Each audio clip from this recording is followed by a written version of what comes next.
কদিন ধরে আমার শহরে সকাল থেকে রাত পর্যন্ত এইভাবেই অবিশ্রান্ত বৃষ্টি হয়েই চলেছে। চারিদিকের আবহাওয়াটা খুব সুন্দর, একটা শীতল আবহাওয়া, কিন্তু বড্ড স্যাঁতস্যাঁতে। আর বৃষ্টি অনেকক্ষণ ধরে হয়ে চললে না রাস্তাঘাট কেমন নিশ্চুপ হয়ে যায়, মনটাও ভালো লাগে না। ভাবলাম কিছু একটা রান্না করি, রান্না করলে আমার মনটা ভালো হয়। তাছাড়া গা হাত পাটাও ম্যাচ করছিল, তাই ভাবলাম একটা স্যুপ বানাই। তো সেই স্যুপ বানানোর জন্য একটু মিক্স ভেজ কেটে নিয়েছি, মানে এর মধ্যে আছে হচ্ছে স্কোয়াশ আর বরবটি আর পেঁয়াজ। সেটাকে চপারে ভালো মতো চপ করে নিয়েছি, সঙ্গে দিয়েছি কিছুটা আদা আর রসুন কুচি। আর এখানে যাতে স্যুপটা একটু ঘন হয় তার জন্য একটা পাত্রে জল নিয়ে তার মধ্যে কিছুটা গোলমরিচ গুঁড়ো আর হোয়াইট কর্ন পাউডার মিশিয়ে নিয়েছি।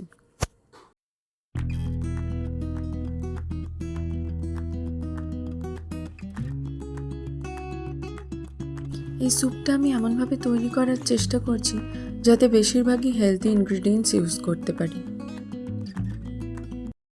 রান্নাটি শুরু করবার জন্য আমি প্রথমে কড়াইতে সামান্য পরিমাণ সাদা তেল দিয়ে দিয়েছি।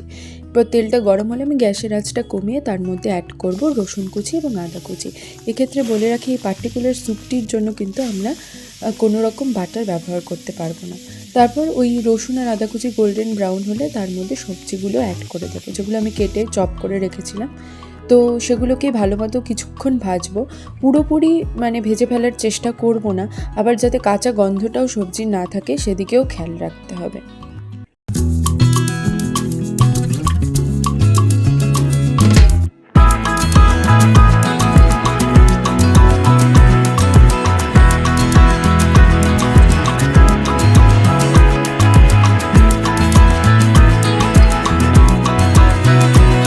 এরপর সবজিটা কিছুক্ষণ নেড়ে চেড়ে তার মধ্যে অ্যাড করে দিলাম পরিমাণ মতো জল। এতে পরিমাণ বলতে আমি বোঝাতে চাইছি যে যতটা কোয়ান্টিটি আপনারা চাইছেন স্যুপের, এবং যাতে সবজিগুলো অ্যাটলিস্ট সেদ্ধ হয় সেদিকে খেয়াল রাখতে হবে। জল ফুটে উঠলে তার মধ্যে 2 tablespoon soya sauce add করব।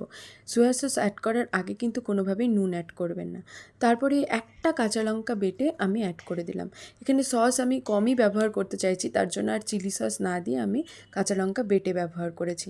আর সামান্য পরিমাণ টমেটো সস, যেহেতু সয়া সস নিজেই ভীষণ নোনতা হয়, তো সেই জন্যে সয়া সসটা অ্যাড করার পর একটু চেখে দেখে নিন, তারপরে আপনারা নুন অ্যাড করুন।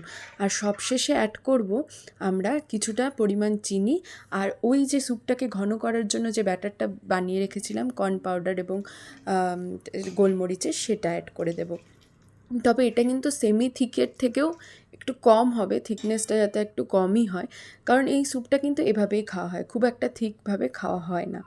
আর এই যে দেখে নিন এটার ফাইনাল লুক। মনে হচ্ছে ওপরে অনেক তেল জমেছে, কিন্তু তেল কিন্তু এগুলো ছিল না, সবই সবজির জুস। তেল তো আপনারা দেখলেনই, খুব কম পরিমাণে ইউজ করেছি।